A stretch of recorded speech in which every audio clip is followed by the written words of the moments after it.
China and India are the primary funders of the ongoing war. ரஷ்யாவிடமிருந்து எண்ணெய் வாங்கி உக்ரைனுக்கு எதிரான போருக்கு இந்தியாவும் சீனாவும் நிதியுதவி அளிப்பதாக மீண்டும் ஒருமுறை உலக நாடுகளின் மத்தியில் ட்ரம்ப் பகிரங்கமாக குற்றம் சாட்டியுள்ளார்.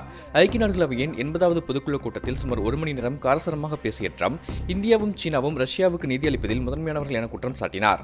மேலும் மன்னிக்க முடியாத வகையில் ரஷ்யாவிடம் எரிபொருளை வாங்குவதை நாட்டோ நாடுகள் கூட தவிர்க்கவில்லை என அதிருப்தி தெரிவித்த ட்ரம்ப் ரஷ்யா ஒரு அமைதி ஒப்பந்தத்தை எட்ட தயாராக இல்லை என்றால் மிகவும் கடுமையான வரிகளை விதித்து இந்த போரை அமெரிக்கா தடுத்து நிறுத்தும் என்றும் ட்ரம்ப் எச்சரிக்கை விடுத்தார். தனது பேச்சின் போது ஐநா சபையை முன் எப்போதும் இல்லாத அளவு கடுமையாக விமர்சித்த ட்ரம்ப் ஐக்கிய நாடுகள் அவை என்ன செய்கிறது என்று தெரியவில்லை என்றும் உலகளாவிய பிரச்சனைகளை தீர்க்காமல் புதிய பிரச்சனைகளை உருவாக்குவதாக தாக்கி பேசினார். ஐநாவின் உதவி இல்லாமல் உலகளவில் முடிவே இல்லாமல் சென்ற 7 போர்களை தான் தடுத்து நிறுத்தியதாகவும் ட்ரம்ப் மீண்டும் தெரிவித்தார். ஐநாவின் குடியேற்ற கொள்கையை கடுமையாக விமர்சனம் செய்த அவர் சில நாடுகள் நரகத்தை நோக்கி செல்கின்றன என்றும் குறிப்பிட்டார். மேலும் காசாவில் நடைபெறும் போர் உடனடியாக நிறுத்தப்பட வேண்டும் என்றும் அனைத்து பிணை கைதிகளும் உடனடியாக விடுவிக்கப்பட வேண்டும் என்றும் ட்ரம்ப் தனது உரையில் குறிப்பிட்டுள்ளார்.